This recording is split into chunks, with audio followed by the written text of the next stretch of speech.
Kako je i najavljeno, naša prva sagovornica jutros, Tijana Milinski, Business Development Specialist iz kompanije SAP je ovde sa nama. Tijana, dobro jutro, da li se čujemo? Dobro jutro, Vojislava, čujemo se. Da, evo izvolite, kao što smo i najavili, pričamo o temi disrupcije u maloprodaji, izazovima u retailu i rešenjima koje vi možete da ponudite. Izvolite. Hvala puno. Dobar dan. Kao što je Vojislava rekla, moje ime je Tijana i za početak bih htjela da se zahvalim organizatorima na pozivu i na prilici da predstavimo naše rešenja i malo porazgovaramo na ovu temu sa vama danas. I takođe bih želela da se zahvalim svim vama koji slušate ovu prezentaciju. Kao što je Vojislava rekla, ja dolazim iz SAP-a i verovatno vam je svima SAP poznat u tom domenu ERP-a i poslovnog softvera, zato što smo tu na vodećoj poziciji već decenijama. Međutim, SAP se u poslednjem periodu visoko pozicionira i u domenu customer experience-a, a pod tim domenom podrazumevam rešenja koja su vezana za marketing, online kupovinu, CRM i tako dalje.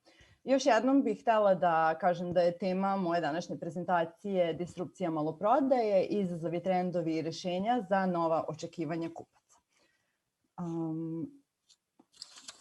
Teme kojima ćemo se danas baviti su trendovi, to je kako su se ponašanja kupaca promenila u nekom periodu od pre 5 do 10 godina do danas, koji su izazovi proistekli iz tih trendova, kako se SAP suočio sa njima i kako je ponudio rešenja svojim retailerima i proći ćemo kroz par primera kako su naši realni klijenti se suočili sa ovim izazovima i koje im je moderno vreme nametnulo. Prva tema su nam trendovi, znači kako su se šta zapravo kupci očekuju od jednog retail, to je kupovnog iskustva. Na ovom slajdu sam želela da pokažem par primera kako su se kupci ponašali pre 5 do 10 godina i kako se kupci ponašaju danas. Na primer, želela bih da izdvojim činjenicu da smo ranije nekako svi verovali brendovima i kupovali smo uvek omiljene. I, na primer, ako sam ja volela da koristim kremu za lice marke Lancome, ja bih nekako se držala te marke i uvek išla i kupovala tu istu. Za noćnu kremu za telo ili maskaru, šta god.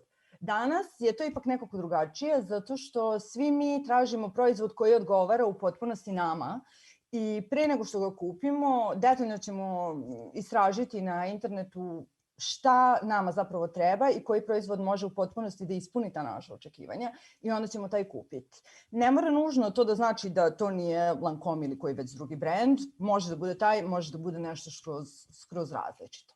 Takođe što bih voljela da napomenem ovde jeste da je ranije, kada smo imali neku žalbu vezano za proizvod ili uslugu, mi smo to direktno uputili proizvođaču ili prodavcu. I ta žalba je ostajala između nas. Danas, ukoliko nismo zadovoljni nekim iskustvom ili kupovinom ili proizvodom, mi ćemo to uputiti prodavcu, ali isto tako ćemo svoje mišljenje na tu temu podeliti sa svim onima koji su željni to da čuju putem Facebooka, Instagrama ili bilo koje druge društvene platforme. Iz ovoga proizilazi naredni trend, a to je da smo ranije verovali u sve informacije koje su dolazile od proizvođača ili prodavca. Verovali smo njihovim reklamama i to je bilo to, a danas, pošto svi delimo svoja mišljenja online, svi većina, isto tako ćemo prvo uzeti da proučimo kako su ljudi zadovoljni tim proizvodom, kako su zadovoljni uslugom i tek onda ćemo oformiti naše mišljenje i odlučiti da kupimo nešto ili ne. Još jedna stvar koju očekujemo danas jeste univerzalna dostupnost proizvoda i usluga. Ranije smo očekivali da odemo u radnju, kupimo to što nam treba i bili smo zadovoljni time. Danas očekujemo da nam je proizvod dostupan uvek i svuda. Ovde baš imam lični primer. Pre nekih 10-ak dana sam šetala gradom posle posla, znači bilo je 6, i sve je bilo zatvoreno, pošto nažalost sve radnje nam rade do 5. Prošla sam pored jedne prodavnice koja prodaje opremu za slikanje i videla sam platno u izlogu i htela sam da ga kupim. Prvo što mi je palo na pamet, ok, prodavnica ne radi, u redu, to je tako sada, ajde da vidim da li imaju sajt, da li imaju online shop.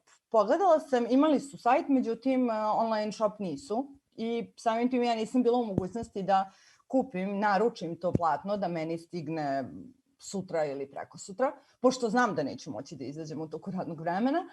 I bila sam razočarana, mislim, oni su mene tu u tom momentu izgubili kao kupca, ali ono što mi je palo na pamet jeste da vidim da li konkurencija ima online shop i imala je.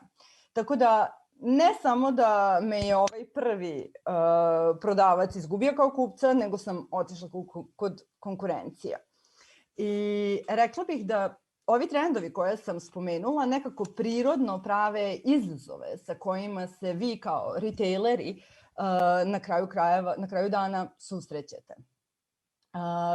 Kao što ste videli, ovo je top 10 izazova koje je istraživanje pokazalo, ali iz ovog mog poslednjeg primera možemo da potvrdimo ovaj prvi koji je visoko, to jest više očekivanje kupaca.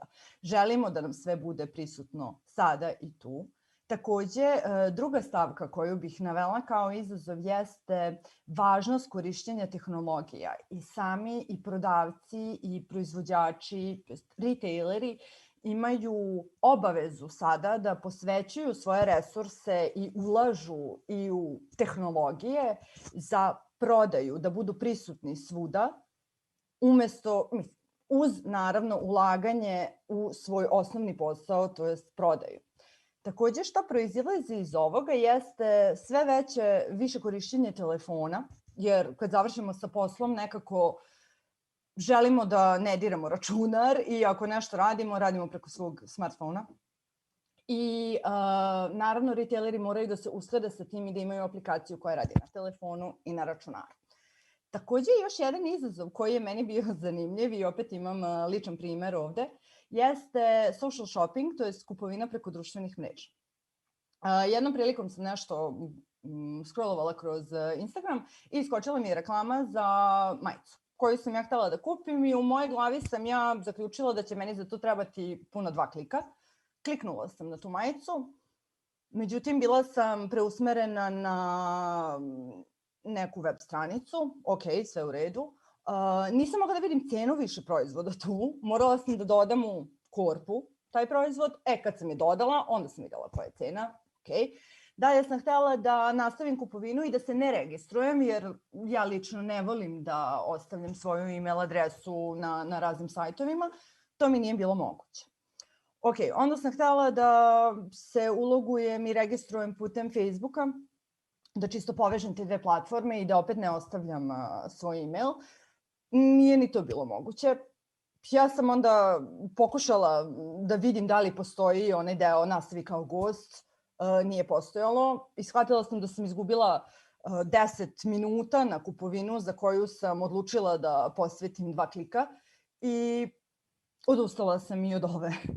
Tako da vidite kako ovaj izazov, zapravo sve ove stavke, kako se modern kupac razvijao, utiču na poslovanje jednog retailera. I kao poslednji, ali daleko najmanji izazov, bih navela efekte pandemije sa kojom se, nažalost, susrećemo. I nažalost, svima nam je poznato i svima nam je bolna tačka, ne samo u retail industriji, već COVID je dotakao apsolutno sve sfere poslovanja. I ako se sećate na samom početku, kad smo odlazili u radnje, kad je sve to krenulo, rafovi su bili prazni i to je bilo uglavnom za šećer, brašno, ulje i WC papir, i ako se ne varam, ta 4 proizvoda su bila glavna. I onda ljudi su to pomahnitalo kupovali i onda kada dođe neko u radnju i vidi praznu policu, jednostavno izgubi poverenje u tog retailera, jer kako sad ja da budem sigurna da će imati nešto drugo što meni treba kada su te police prazne. I taj retailer onda gubi svog kupca koji odlazi kod nekog drugog. Drugi izazov koji je proistekao iz pandemije jeste dostava.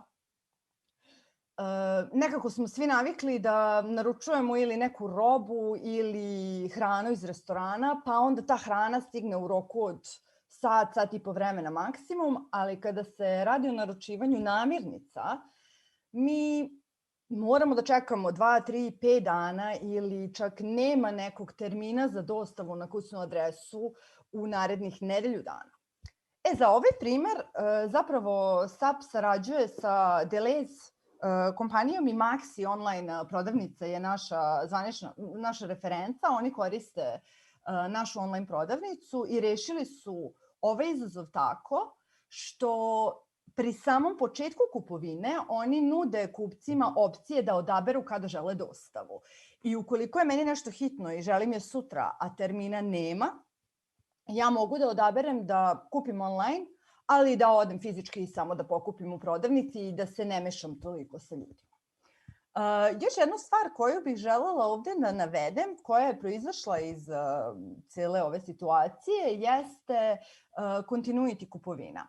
A to je mogućnost da ja, recimo, kao Tijana, koja volim da pijem određenu kafu i potrošim 300 grama te kafe mesečno, odem na online prodavnicu, napravim svoju narudžbinu i kažem da svakog meseca, određenog dana, želim da meni na moju adresu stigne 300 grama moje omiljene kafe i ja ne moram da razmišljam o tome da li ću ostati bez nje, da li ću imati za narednih nedelju dana i da li sam otišla do prodavnice.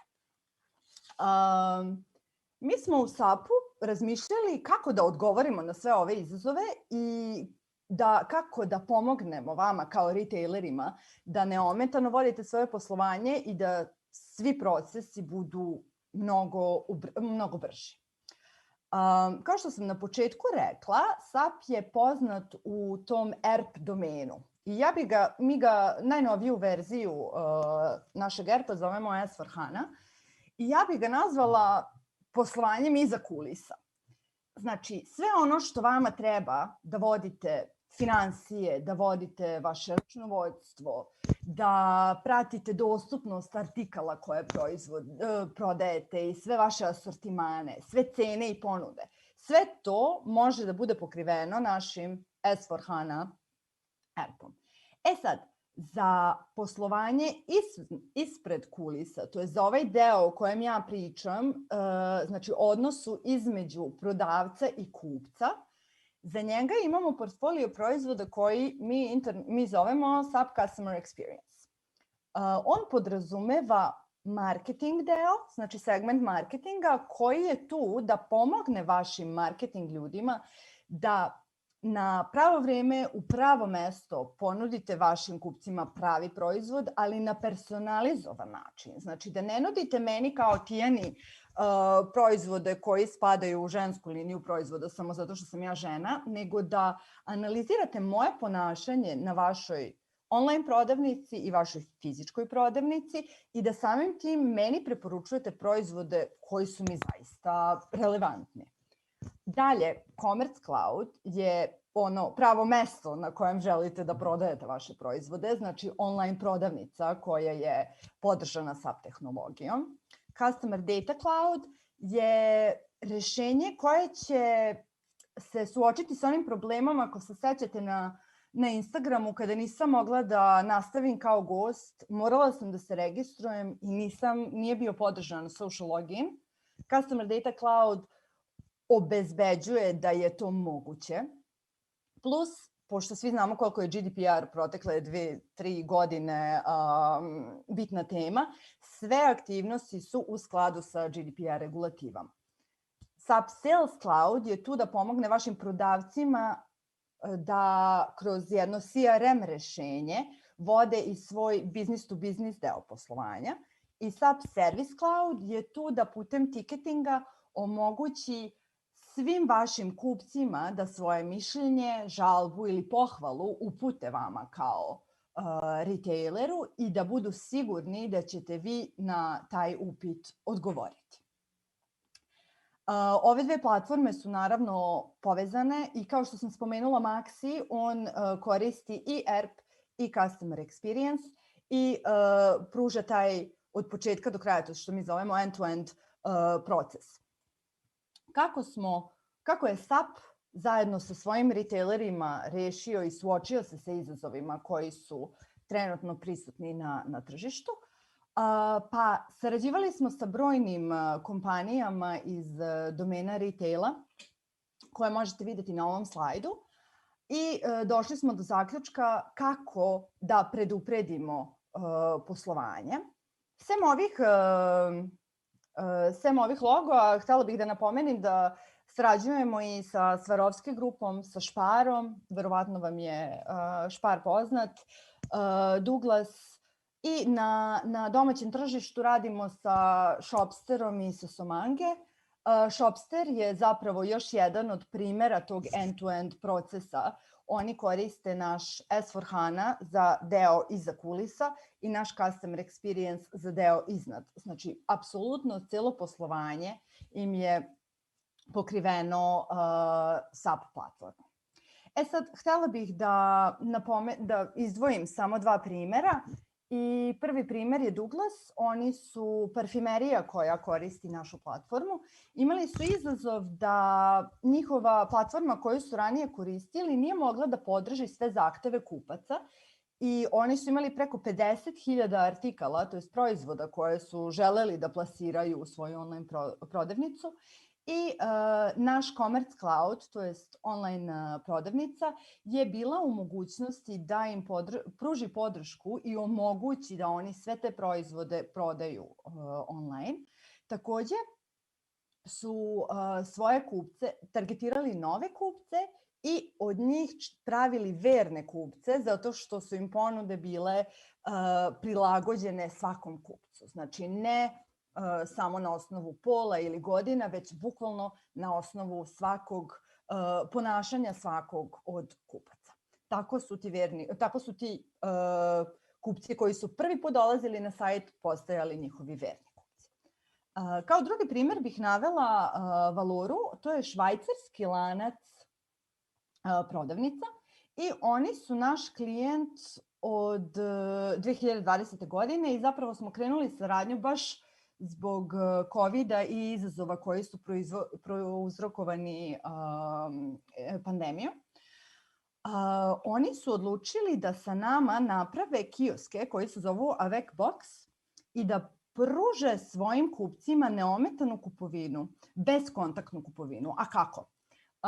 Kupac samo na svoj telefon skine aplikaciju koju skenira na ulazu u kiosk. U kiosku nema prodavca, znači on je sam unutra, skenira proizvod koji hoće da kupi i onda taj proizvod odlazi u online, to je virtualnu korpu, a kupac fizički stavi to što hoće da kupi u svoju korpu.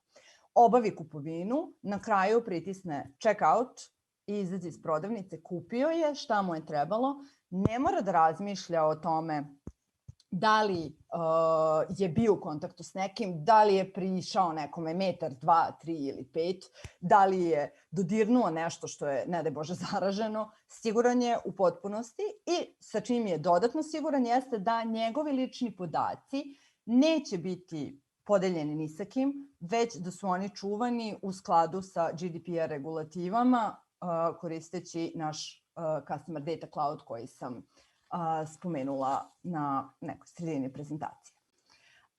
Htela bih još samo da napomenem da mi unutar SAP-a radimo godišnje istraživanja tržišta i poredimo kako posluju retaileri koji koriste naše tehnologije i koji su digitalizovani i kako posluju retaileri koji ih ne koriste i nisu digitalizovani. I mogu da kažem da oni koji ne koriste i nisu digitalizovani imaju u proseku 25% manju prodaju i u proseku 8% manju vrednost narudžbine koja se obavi online. Pa iz tog razloga bih vam preporučila da saslušate naše stručnjake koji mogu da vam pruže i konkretne korake i alate i podršku da poboljšate svoje poslovanje. Budite slobodni da me kontaktirate, moji podaci su na ovom slajdu.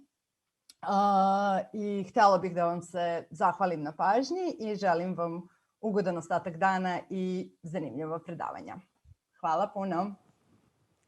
Draga Tijana, veliko hvala. Veoma korisna prezentacija za brojne retailere koji nas danas gledaju. Još jednom hvala što ste nam se pridružili jutros i otvorili konferenciju. No, hvala.